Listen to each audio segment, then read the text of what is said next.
Okay, it's recording. Welcome to Illuminati Coast to Coast, and tonight I'm going to interview the world famous Dr. Christopher Hyatt of New Falcon Publications. Dr. Hyatt has published 25 books, CDs and DVDs. He has had his works and books translated into 5 languages. Bestseller in Germany. He has 2 master's degrees in experimental psychology and physiology. He has 2 PhDs, clinical psychology and human behavior. He is a student of the well-known and world-famous Dr. Francis Israel Rigardi. Today he's here live on Illuminati Coast to Coast, and we're going to interview him. Hold on. Now we're recording it. Go ahead. All right, Dr. Hyatt, thanks for being part of the program. Thanks for coming on. It's a real honor to interview you. And your current interests, you said, are Kundalini Tantra. Is that correct?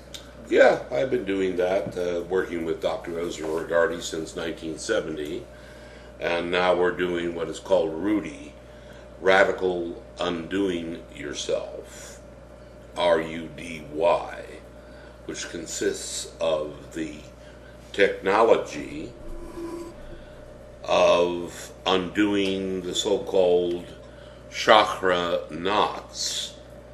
So when the Kundalini is released, you don't run into most of the problems that many people run into when fooling around with the Kundalini force. And what are some of those problems that when people... Some people, if you remember, there was a book written by a psychiatrist. I think it was called Kundalini or Psychosis. And then you remember the book by, I think it was Gopi Krishna, Right. on his experiences with Kundalini. Kundalini, sometimes people use the word prana. There are 2 different explanations of whether or not the words are equivalent, but in my view, the forces are equivalent, the powers are equivalent. These are empirical, measurable forces and powers. In other words, the latest research has shown that each chakra has specific brain areas that light up when Right. they are stimulated. So we're not dealing with unknowables such as angels, demons, and etc. Okay, and that's what you're focusing on right now with your work, your DVDs, and the books you're working on presently? That is correct. There'll be probably a series, the first DVD and CD we only sold privately through Falcon's website, www.newfalcon.com. And the second DVD is now in preparation, which is the work on the eye and face areas, or for those interested in chakra names, the ajna area and the Right. surrounding areas involved. That's already filmed and is now in editing, and the booklet is already written and is now in editing. And these are both DVDs, and you also have audio CDs on Kundalini and Tantra. We have some, but we're Okay. switching completely to DVD rather than doing the audio CD because it doesn't make any sense. You can't see what you're... You can't see what you're Talking doing about. or what's going on. And I've hired inexperienced models to give demonstrations rather than Right. experienced ones, for the simple reason most of the students are starting from a 0 base, and we want to give them the idea of what happens in the progression of loosening up the so-called knots. Okay. Now, that's what you're focusing on now. Tell us a bit about your own background and how you got started in working with the late and great Dr. Rigardi, and psychology and religion. Well, my first experience with the Golden Dawn was, I believe, sometime in '63, '64, when I hired a babysitter for my first alleged child, and she was a member of the Golden Dawn, and she introduced me into the rituals of the Golden Dawn and the Tarot. She was a follower of Waite and one of Waite's groups, which had a base in Florida, according to her. She was highly Christian, and she had a secret temple which she showed us, where she had hand-drawn tarot cards, all kinds of booklets. That's what they were, primarily those little blue booklets we used pamphlets. to write. Yeah. Okay. That we worked with in grammar school and high school, which contained all the rituals and much of the magic of the Golden Dawn. Like Cliff Notes. Okay. Yeah, yeah. But blue, those blue things that you Right. took exams in. Okay. And from there, I continued on working with her for a time. And then when she disappeared, I continued working on my own until 1970, when I met Dr. Rigardi. And I worked with him until his death in 1985. March 10th, just passed. Mm-hmm. Too long ago. And your work with him was mostly in psychology. Dr. Rigardi, for those of you who don't know, held a PhD in, what was it, clinical psychology? He held a PhD, but he never used it because it was from a non-accredited university. He primarily used his doctorate of chiropractic, his DC, because that was an accredited, accepted doctorate degree. Here in the United States. Here in the United States. He got his PhD from where? He got his PhD from one of the, at that time, schools in the United States that was attempting accreditation, but never made it. So he rarely ever used his PhD. But he did the work for it, nonetheless. He did the work all for the it, work nonetheless, in the yeah. dissertations. Right. And he was a practicing Reichian therapist. Was he not? That was the guise upon which he worked, yes. Okay. Because it would be difficult to put an ad in the Yellow Pages. Well, I'm a Kundalini magician and wouldn't mystic. fly too well. That way he got enough patients, since he was a licensed chiropractor, to earn a living. But however, within his regular practice, there was a secret internal practice which consisted of a number of students who were taught some of the ancient techniques of Kundalini, and which, in fact, in my view, after years of study, this is where Reich got his idea of orgone, universal energy, which Right. of course is ancient, Right. and the methodology for what he called orgone therapy or vegetotherapy or Reichian therapy, as it's now called.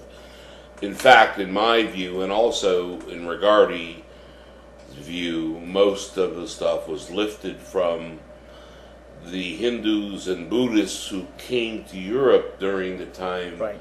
that he was there. And that was done through the Theosophical Society, and they brought all of that to Europe. And that's the Theosophical Society. Right, Start right. all that up in Europe, and when the Buddhists came, and so a lot of this is really, sounds to me like it's just Western occultism borrowed from Hindu philosophy and Hindu Tantra. We just took what we wanted and recycled it and borrowed it and made it. That's true, and whether there really is a Western tradition would depend on how you want to trace that from the Greeks or from the Egyptians. But if you look closely at that, where were they? Where was their geography compared To to Right. what we call today a Western tradition. It was most everything came from that region, the Middle East, the Egyptians. Right. Of course, they claim, the Celtic groups claim that there was a separate tradition, which I have no doubt there was. Right. But even there, you have to see where they sent, when they were looking for the original Aryans, where did they send the expeditions to? Not to New York, Right. and not to Norway. They sent them where, as you know? Right. Now, if all of this came out of Egypt and into in early India, where the Aryans were supposedly from, and they made their way they trickled their way really into Europe, then all of this really is coming from that whole Fertile Crescent area. The basket of the The world. basket of the world, basically.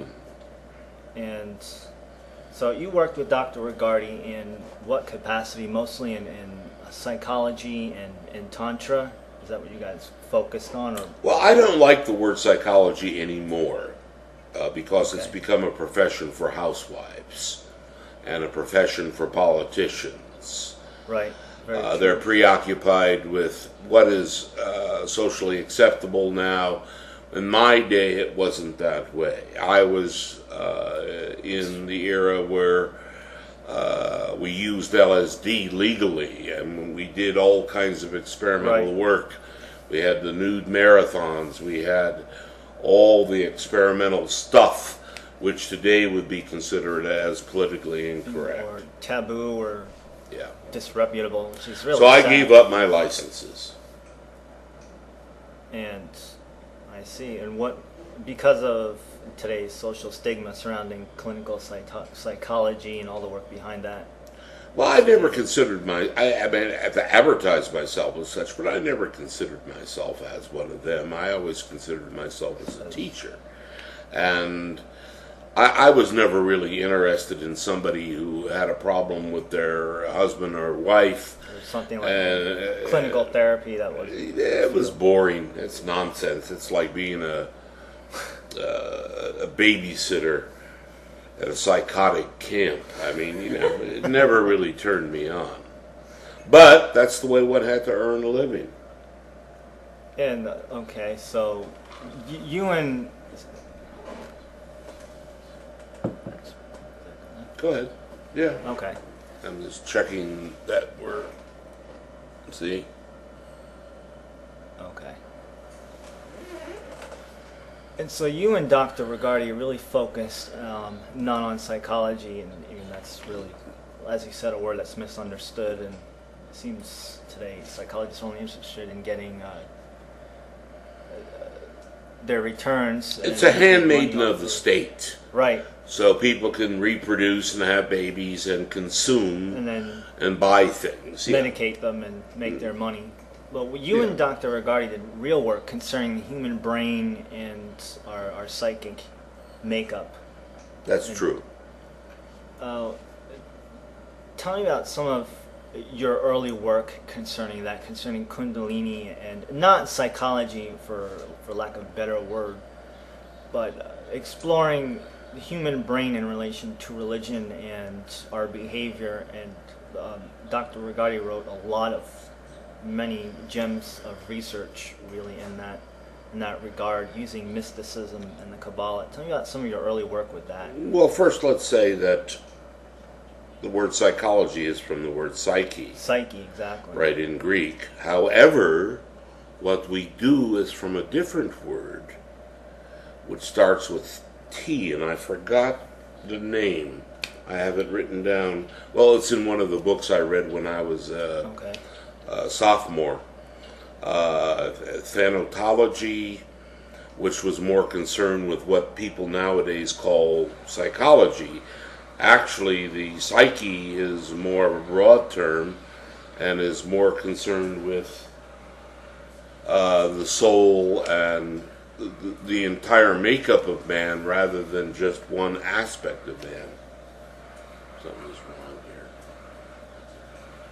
You want to stop it now?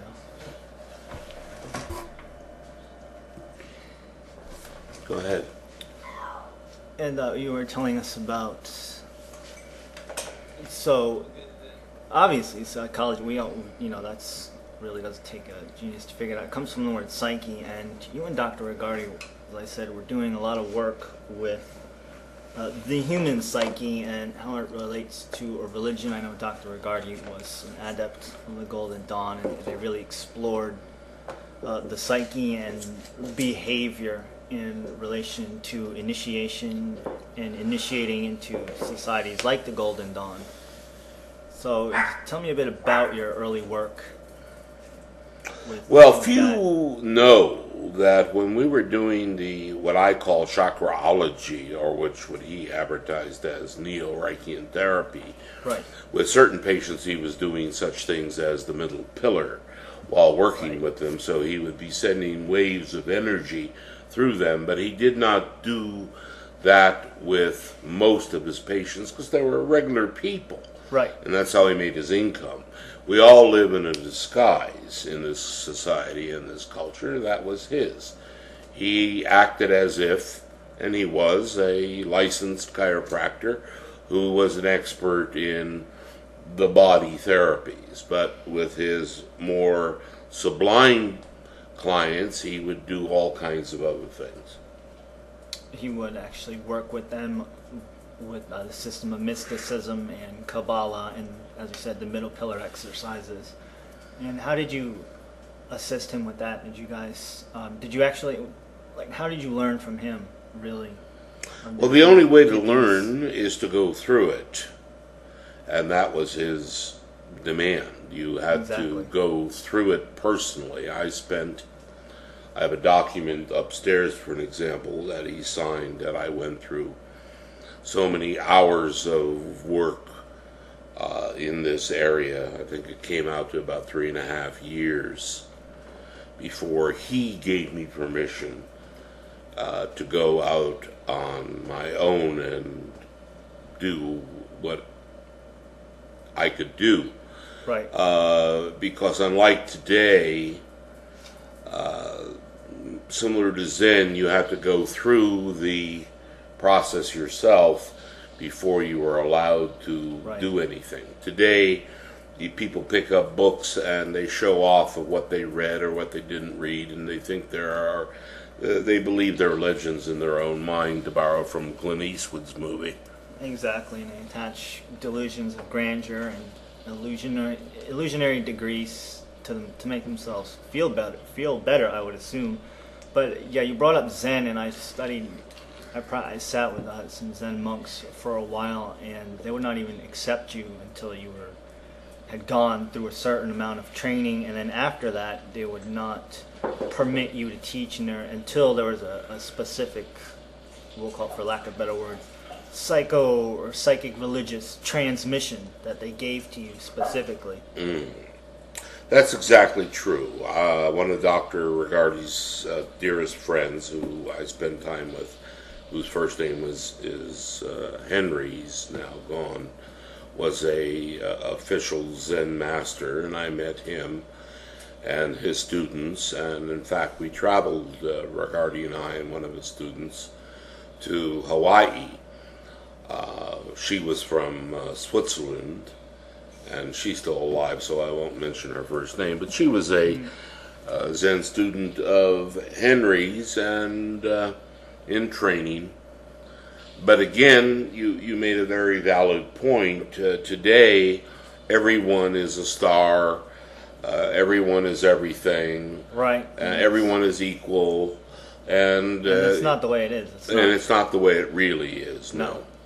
I was not allowed to practice the secret material that he taught me until I reached a certain level of experience within that he could measure by his standards, and then he allowed me to do so. He had a number of students who were in fact clinical psychologists who never received the material, although they think they went through the process, Right. because he had very little regard for them, and they were just, they were just patients, according to him.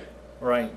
And there's a big difference between that and actually learning from a teacher and doing, and it is work, but in the sense of work, it's not work in the meaning that get up 9 to 5, and it is, but it's also, for lack of better terms, play in a sense. Like, I believe that the Hindu term for that is lila, or L-I-L-A, divine dance or divine play. I'm not sure how exactly that translates to, but it is work. But it's also, if you're doing it honestly, I believe that it's not work, or in the sense of the term. So what you did really was work, but it's something you enjoyed, obviously. Well, I enjoyed and suffered through, because Right. the word play in this culture tends to give the idea of purely fun and pleasure. A lot of the Kundalini, Tantra, chakra work is not, because you have resistance, and in order to overcome the resistance, you have to create a greater force. And as the greater force breaks through the resistance, it causes you a lot of discomfort. Right. The methods that I use in Rudy, Radical Undoing Yourself still will cause unpleasant results, but they'll not be horrifying or permanent unpleasant results. And at the same time, for the few students I do work with directly, I do pass on an aspect of the tradition. But they have to go through the work. Exactly. And you mentioned it is work, and I didn't play in the sense of let's have a good old time and play. It's work, but it's something that not only that you enjoy, because it's something that you want a part of your life, obviously, to have been doing it this long. But you do go through a lot of, I'll vouch for that, you go through a lot of sufferings and trials, and anything that doesn't include sufferings and really any type of psychological or religious work that doesn't put you through the gauntlet, so to speak, is not really worthwhile. Exactly. That's why, for an example, you will never see my series of DVDs on the television being advertised, because it's not Right. something for the masses. I'm not trying to give you "you're okay, you feel good," and "I love Right. you" unconditionally, because that's not what I'm selling. I'm selling work for those people who are interested in doing the work. And it's years of commitment, and it's costly. And if you want to be able to do that on other people and be responsible, then you have to go through the entire process yourself. And it is a year long. I mean, not year long, but it does take years of not only doing the work yourself and learning, but study as well. And you have to have the motivation enough to study these teachings and this learning, not only with the teacher but by yourself, and take it up as a form of sacred study where you're practicing but you're also studying. And a lot of people just want the practice, and they want basically They want the results end. right They away. they want the pudding without the recipe. Exactly. And it's cool. I get hundreds of emails. Oh, do you believe this? Did you read this? What do you think about that? I don't respond, or I say something very strange to these people who write me such emails. And what they want to do is they want to engage me, and they want validation, or they want to prove they're smarter than I am. And most of the people in this area, or in fact any area, are more interested in being a legend in their own mind than actually getting down and doing the dirty work. Or a legend in whatever field or genre of religion, whether it's not just the occult, but whatever religious group they're working with. Religion is it is the opiate of the masses. It is true, and this work, what Dr. Regardi did, is really, to me, it seems like he combined these systems. He really explored, as we said, the human psyche and what role it plays in us, in the format of initiation that he went through, that he did the work on himself, and the sufferings that he went through and that you've gone through under him. Now, to me, in the books you've written, it seems like there's, as you hinted at in the interview so far, it seems like there's a good portion of people, a large portion, who don't want to do the work, really. Very few people do the work. They're usually, if you remember one of Bob Wilson's books, he points that out over and over again. Right. That he will get emails, he's already answered the questions, and they're asking him the same questions because they didn't read the work. And what I mean by read, one of the exercises I provide all my personal students is they get 2 or 3 books. Right. And they're all open to page 1. And they're to read a paragraph of each of them every day. Okay. 1 paragraph or 1 page. And that's all. And they're and within their minds, they're to analyze and compare and contrast and integrate the greatest disparities. For an example, I'll provide science, insanity, and Matthew. And then I'll juxtapose that to a book on physiology.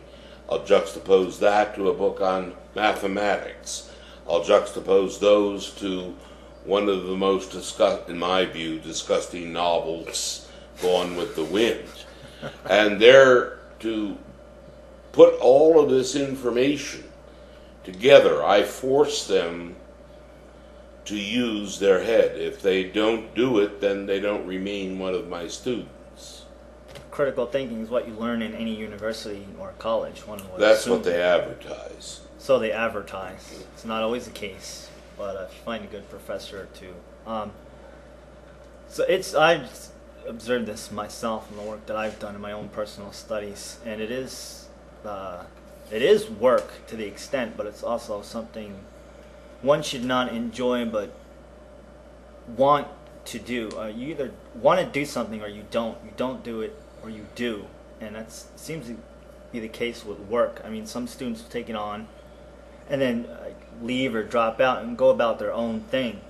But to really get into the work, it doesn't seem like anybody is really doing it. As you said, they're really interested in being legends in your own mind. And go ahead. Oh, or they're interested in feeling good. I mean, for a moment, they buy a program and they'll listen to it and they'll feel good, and that's cool. But you can't pass that off as having done the work. It's like having a martini. It feels good for a while, and then you crash. And if you're an alcoholic, then you take another one. But the point is very simple. I've known people to go from one program to the next program to the next program to the next program, always looking for magic, a fix. Right. Without having to put in the effort.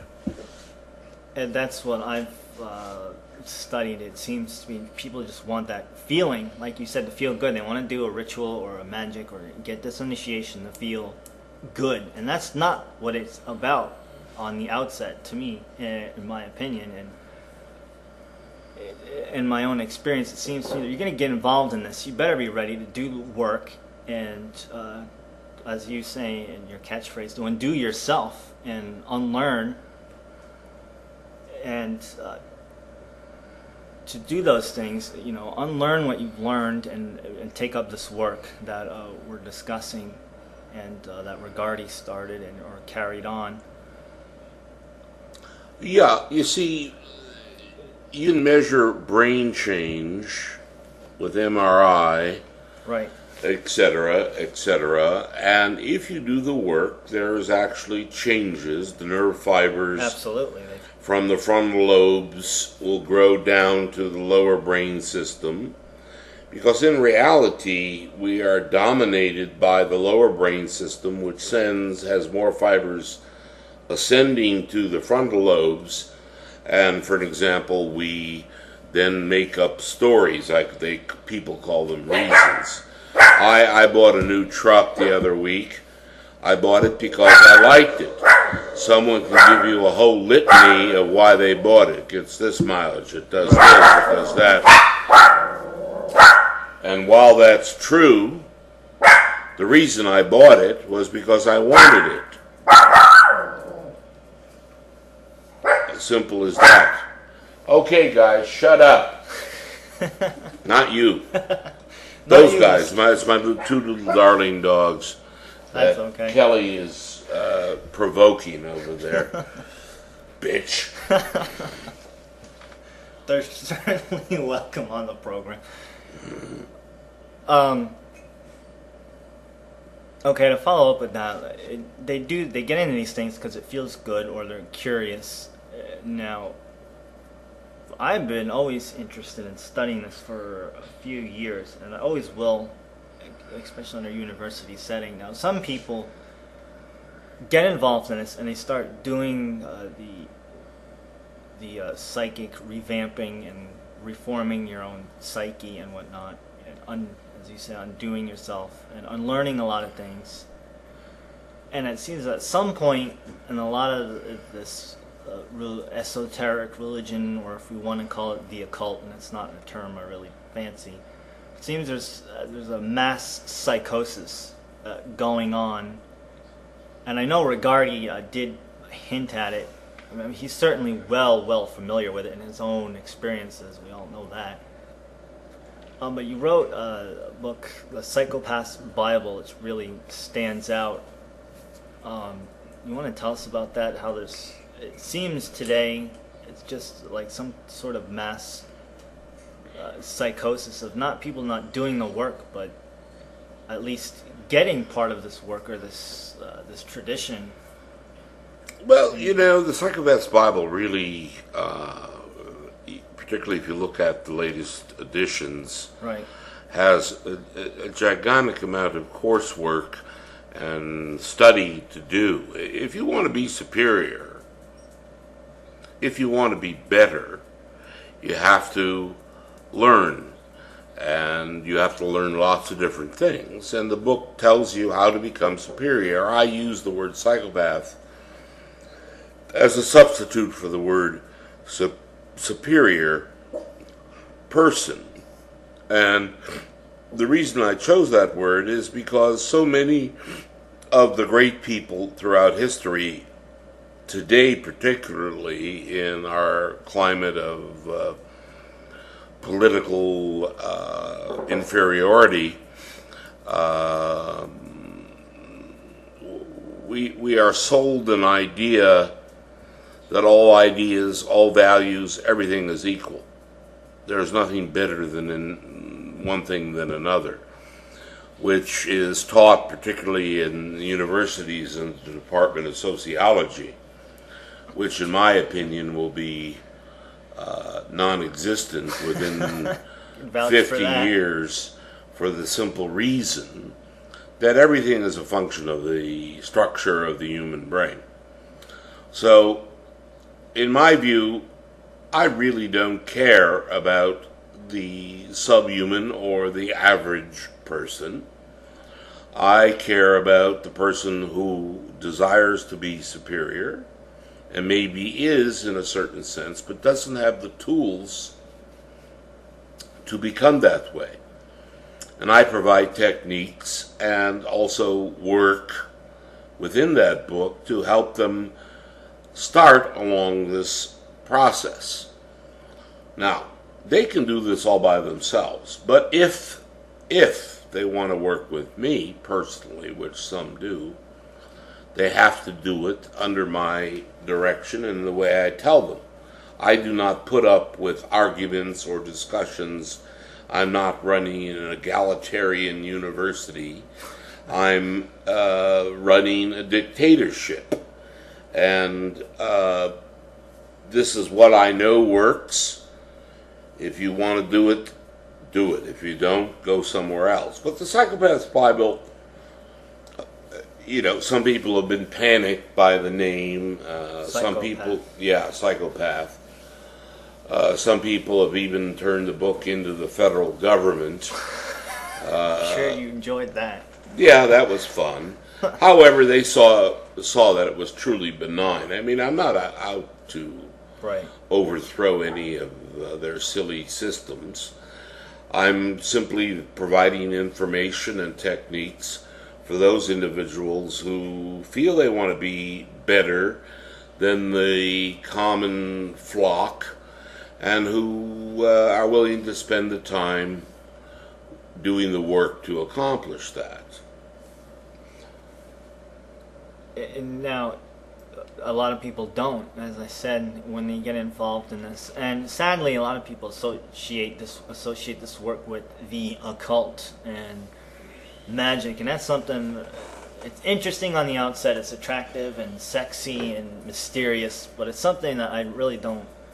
I frown upon because I work under academic setting and religious studies, and people who get into this magic type, schlemiel. It seems to me, as I said, there's a type of mass psychosis. So how do we separate this from magic and the occult and all that nonsense? Really, because this is real, physical and physiological and psychic work. That's true. You can do, and I have practiced all of these things and experimented with them because my position is if I don't do it, I don't know it. Very simple. So I have done hundreds and hundreds of rituals. I am a high-level initiate in a number of organizations. I have in fact co-started one with another individual using my lineage. And what I have found, or misusing my lineage. That's a better term for it, yeah. And the dogs agree. And the dogs agree.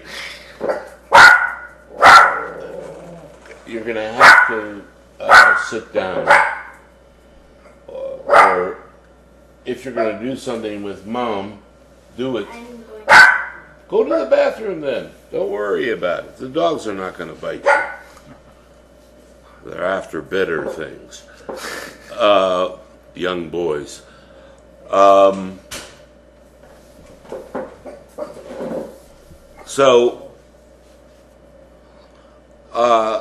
I have a lot of experience in the so-called occult and the so-called initiations, and it's a peak experience to be initiated. Right, it is. But a peak experience does not make a day. Exactly. And it doesn't make a permanent change in your fundamental makeup. It may make a change. It's like a small imprint. Yeah, that's all, And I've officiated at numerous initiations and have been through so many myself, I hate to even remember them. And also have performed numerous rituals with very high ranking adepts. And it's cool. It's a nice experience. It's like going and sexy to the amusement park and riding getting that thrill. Yeah. But you gotta come down to earth. You gotta come down to earth and apply everything you do more or less each and every day. And every day is the key. But what Dr. Rigardi was doing and the books he wrote, he really, I didn't know him. You really not knew him professionally, but personally, and in some of the books that I wrote, it seemed his attitude he really wanted to separate himself from that stigma. There was a great quote in one of the books. He said, sometimes I just wish the whole occult and his Crowley and all that would just go the hell away. And I could really sympathize with that. Yeah, we had a box of letters, a gigantic box of letters, and we were going to do a book called Liber Nuts, the Book of Nuts.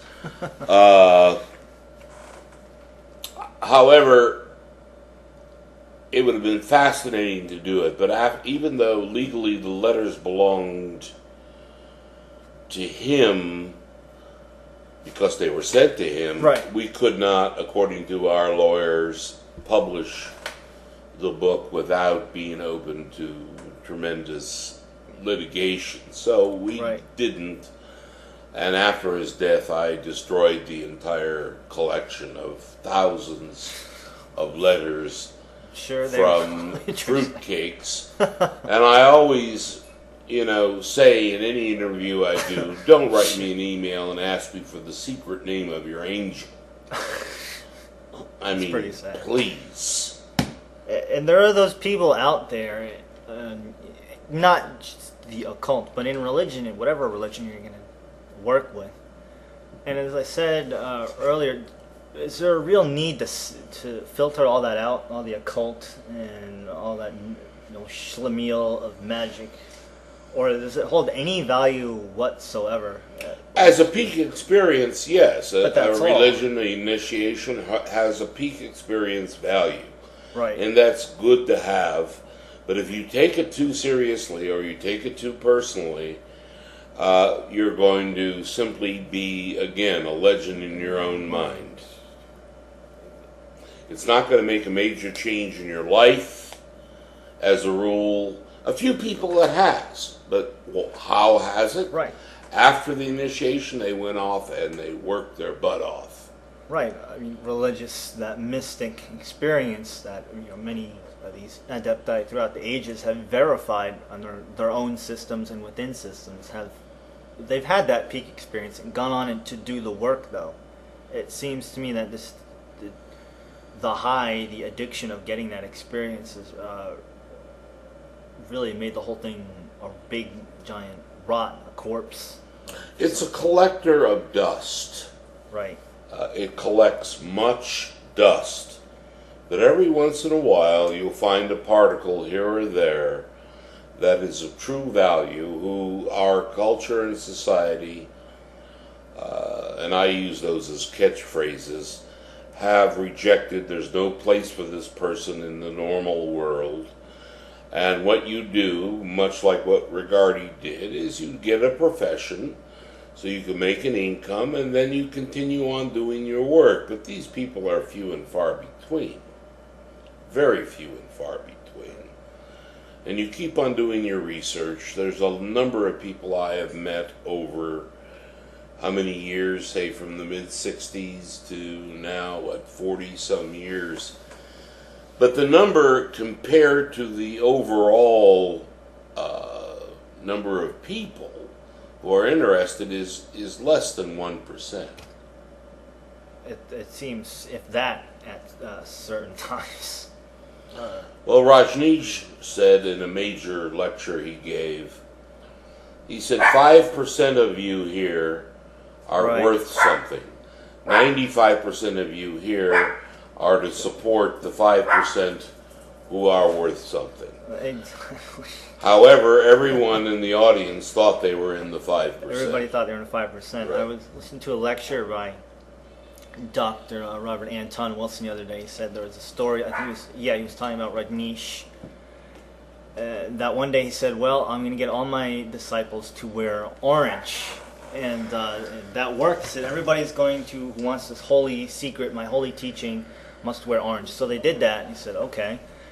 And Dr. Wilson said 5 years later, he came back and said, now I want you all to wear purple. And they all changed from orange to purple. And he said, well, hot damn. 5 years later, he came back and he said, I want you all to buy me Rolls Royces. And he's got a dozen of them. And that really seems to be fitting in this realm of work. I mean, to use the word, you're either not a psychopath, but you're either doing the work or you're not. You either master yourself or you don't. And it is 1%. But why do you think that is? Is it some type of cultural I think it's failure? brain damage. Brain damage. Those of us who are in the work are brain damaged in a different way than the average person. And that's why I said somewhere, and people flipped out, is that I'm all for brain damage. Because if normality is what it's supposed to be, according to them, I'd rather be brain damaged. And I am, no question about it. Aren't we all? Many people have said I'm brain damaged. I must be doing something right. And you've had countless people say countless devious and dastardly things about you.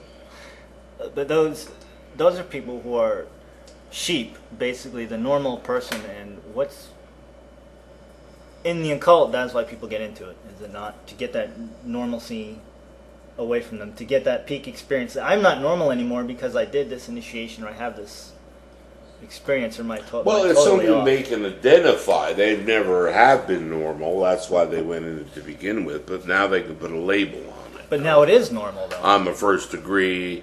Well, it's normal within that group who are interested in that. I mean, for example, the group of born-agains, that's a separate group, and they have leaders, and these people are the top of their so-called spiritual hierarchy, and they're in charge, and they have a closer connection to the insights and the future of the universe and the human race.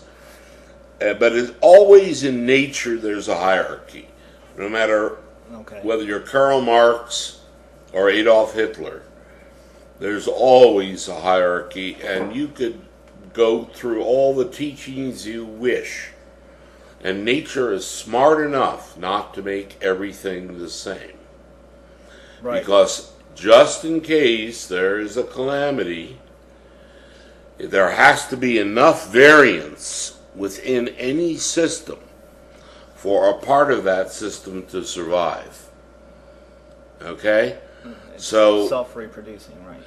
You can have all the delusions you want of normality, of what is right and what is wrong, and there will always be enough variability within the schemata so that if you had another ice age or if you had another warm age, something would survive of this particular genetic coil. Now, people are shocked right now over this whole idea of global warming. I mean, they're acting as if they have no sense of history.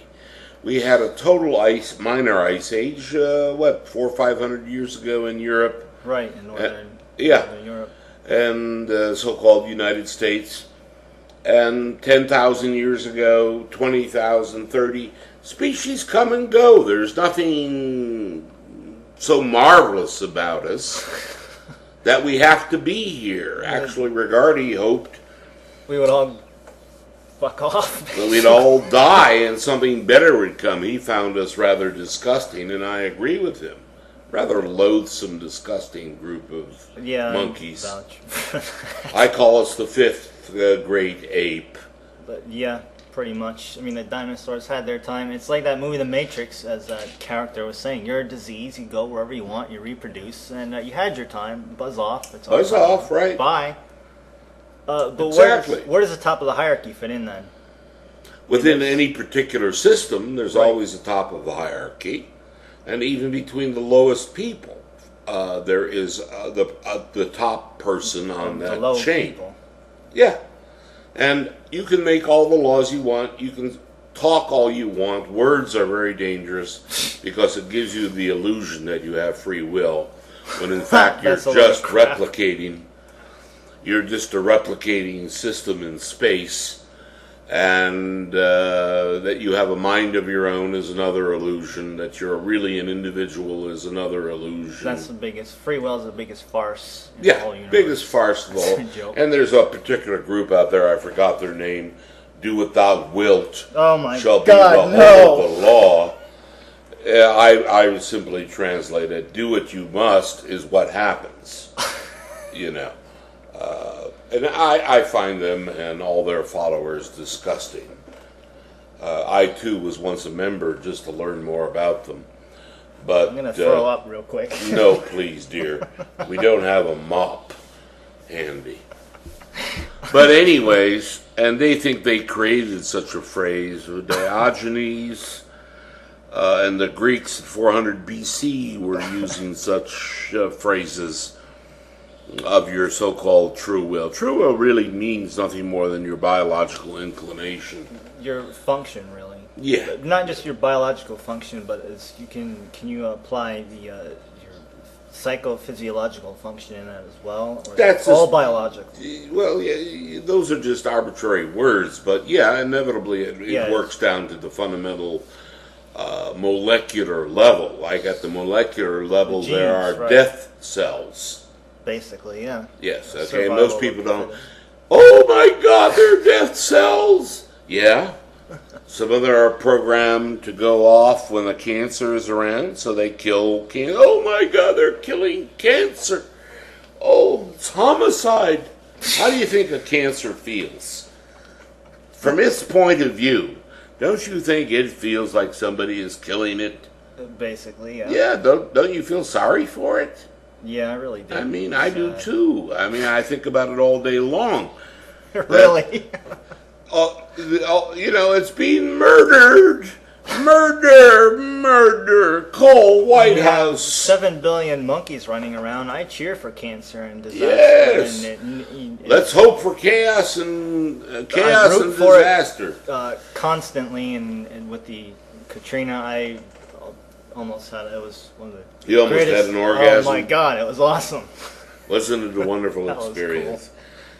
It was similar to an epiphany. It was really, that was something, in 9/11 too, and so the tie into that, like you said, it's the top of the hierarchy and it's survival of the fittest. But Now, that's actually Spencer, which is not what Darwin meant. right, What survives is what survives. To say it was the fittest actually relates to the environment. Right. Exactly.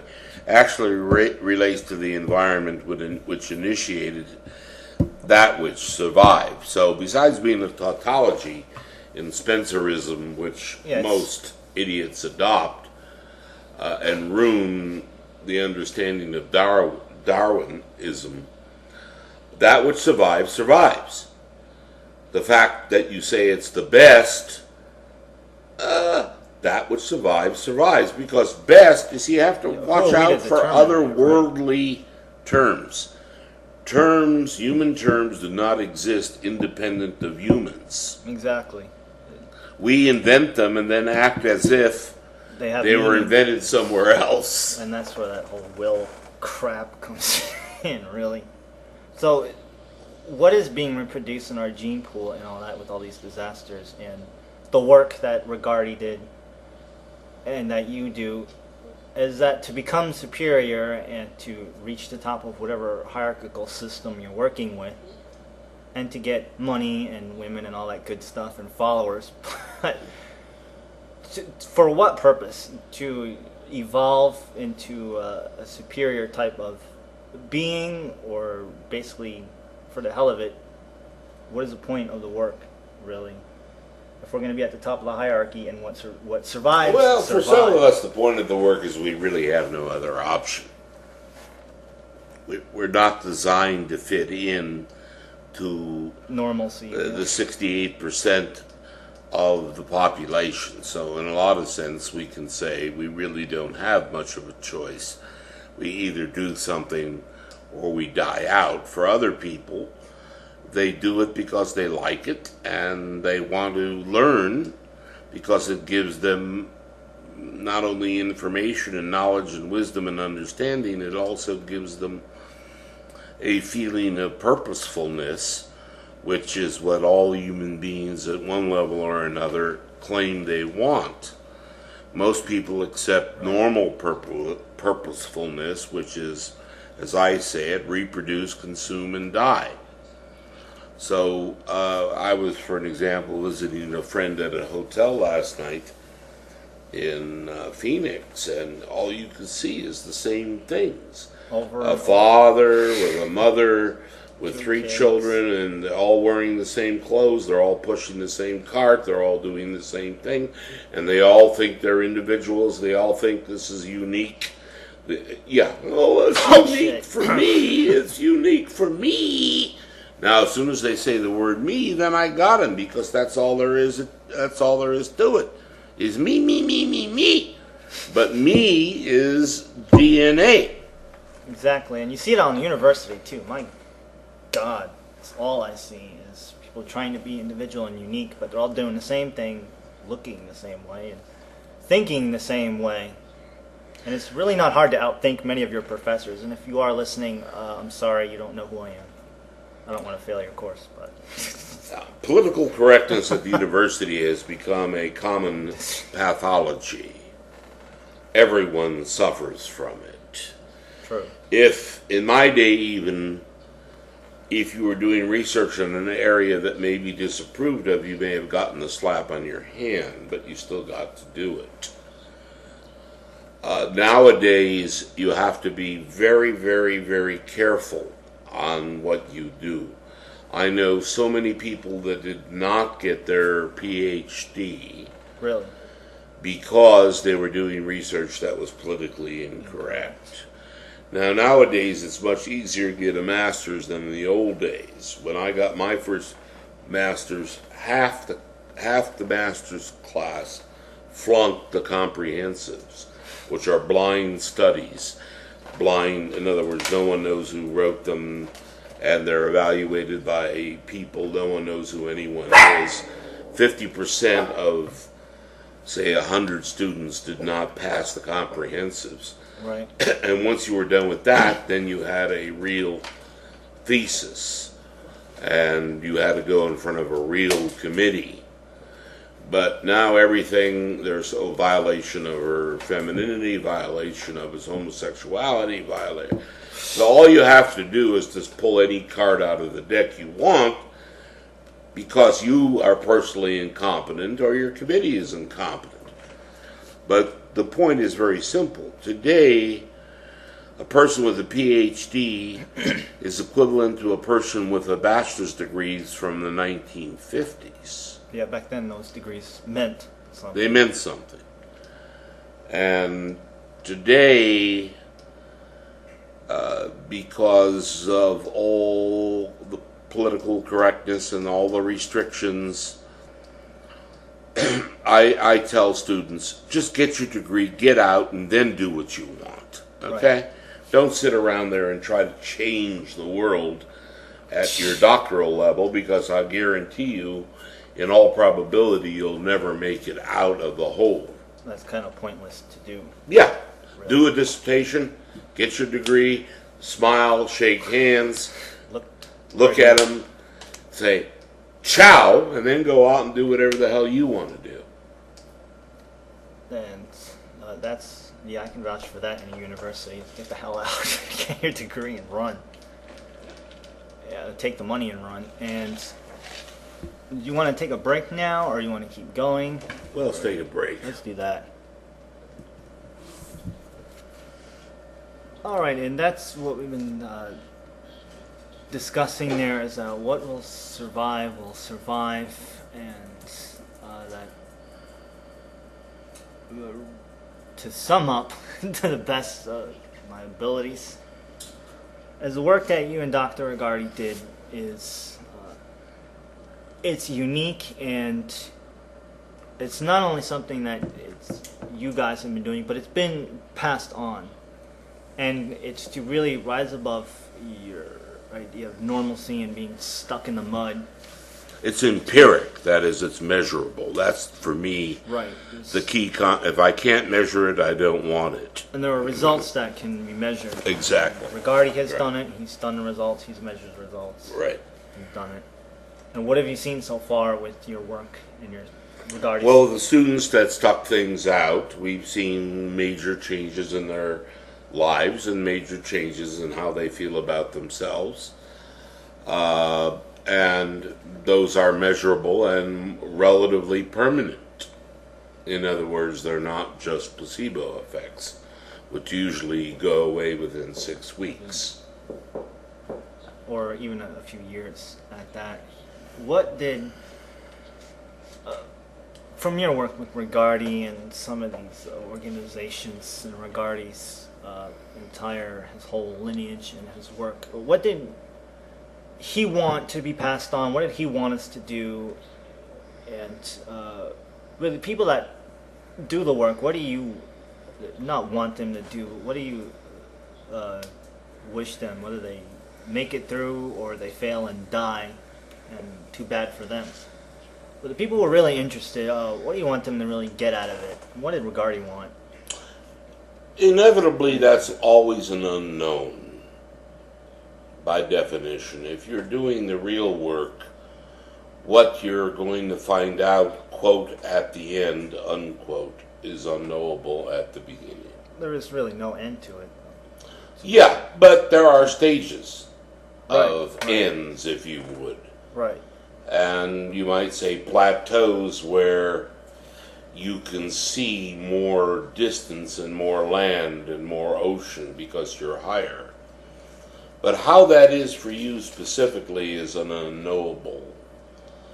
I can guess on a specific person.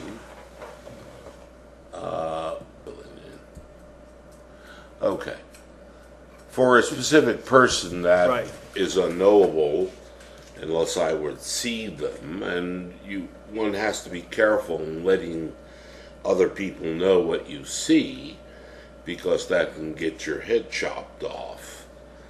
But the idea is that you start on the journey, and there are many places to rest, much like going on a highway.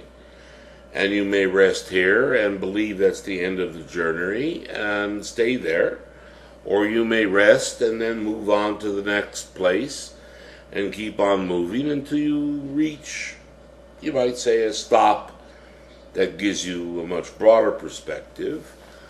But our life is too short, really, to go too far too quickly. So we must start as early as possible. Certain brain cells stop developing and growing at a certain age, and therefore it's much harder to make changes than it was when you were younger. Other brain cells keep on going, and you can make changes with those. But again, I am, for one, very empirical. I stick as close to what I can observe as possible, and this is one reason why they say, don't expect to be loved unconditionally by Dr. Hyatt. Although he does love you, but at a distance, a very far distance. So we're not here to be mushy and lovey. It's plenty of that. There's enough of that in the world anyways. And most of it. You can see how much good it's done. Yeah, really. Most of it's a joke to begin with.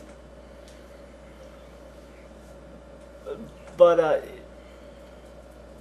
really, there's plateaus and there's levels, stages. But what did Rigardi want out of his work? He wanted the information to continue to be passed on in the simplest sense, including some of the nonsense in the Golden Dawn, and including some of the non-nonsense in the Golden Dawn, and including a lot of the material we were doing in Kundalini and Tantra and Chakraology, to be left behind. He told me to make sure that enough Golden Dawns, for an example, got to the southern hemispheres, because he was very dubious that the northern hemispheres would survive for any length of period of time. And I've carried out basically everything he asked me to carry out for him.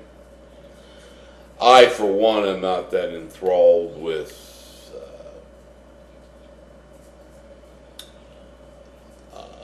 the outcomes I've seen from Golden Dawn or any of that work. However, a lot of the techniques are useful, but they're borrowed from numerous sources. Right. And in essence, it's not a inherently complete system because it's borrowed from here, dither, whither, and shither, and then put together. So, and I think it's useful and fun and interesting to be an initiate of the Golden Dawn if you take it seriously, do your work, and have some fun along the way. I have three things: make some money, have some fun, and do a little good along the way. Don't do too much, otherwise they'll kill you. Yeah, they'll shoot you, or persecute you, or God knows what.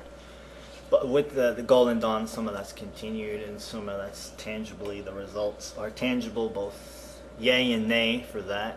But his own personal work, you knew him personally in regard to his work. We lived together for years. Right, his Kundalini. What did he, as far as his work and his memory, and those like Sora, Inanna, and myself, who really admire the work he's done and wish to take, who are studying it and doing a bit of the work to what we can handle.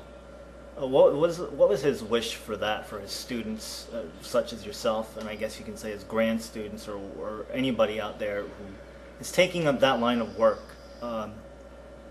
What did he really wish to be remembered by, from people who are, like yourself and like Soaring Nana and like myself, who are really interested and thankful for what he gave to us? I think for his methodology. Like stuff like the middle pillar. And in a lot of ways he didn't want to be remembered at all. Really? Yeah. Just to be oblivion. Because he thought the people that would remember him are not worthy of remembering anything. That's a good way to put it. I mean, not remembering in the sense of idolizing, but as far as the work he did, emphasize that. In time, it'll all be washed out. It's more likely that a creep character like Crowley will be remembered because he shit on people's floors than Regardi, who did a lot of useful things. It's a C word, yes. But, you got a bunch of spoiled children out there who want to join that kind of organization and poo-poo here and throw temper tantrums in the street, and let them do it. Yeah, we're wrapping up, so why not just let it all out? This is Illuminati Coast to Coast, and I don't really give a crap what they think. So let it all spill out. Well, I sort of just said enough, I think. They're all spoiled children, and when I even mention it in universities, my professors give me the slip. Huh? What are you talking? Are you? They give me that, special handicap look. Well, first of all, I first learned about the creature in a English literature class, and they were comparing the poetry of Walter Butler Yeats with the Golden Dawn boys. Yeah, and they said, he was a minor poet in that tradition, whatever that meant, and that's how I first heard of him. They think he was a major poet and better than Yeats, and in my opinion, that's the biggest joke of them all.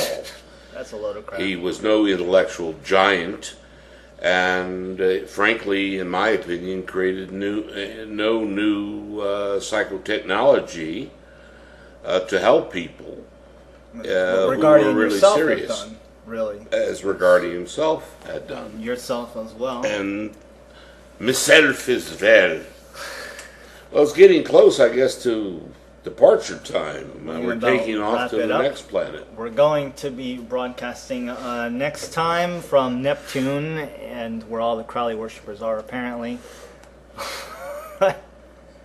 It's been really a privilege, and honor to interview. Hope to get you back sometime in the near future or in some other form when we break out of the Matrix. Sounds good to me. Let's all have a good time in the meantime and do our work and stop writing me emails about the secret names of your angels. I'm sorry. I won't do that anymore. Okay. Know the name of my angel, but we're going to wrap it Are up. we supposed to sing the song about that? The song! The song. We forgot the song. Taking it in the chute in a Cairo motel. Taking it in the chute in the Cairo motel. Brown water. Brown waters. Amen. Cairo woman. This says Illuminati Coast to Coast. It's been a distinct privilege and honor to interview Dr. Hyatt. For Dr. Hyatt, sorry Nana, I'm Joshua Seraphim. Tune in or tune out. Okay.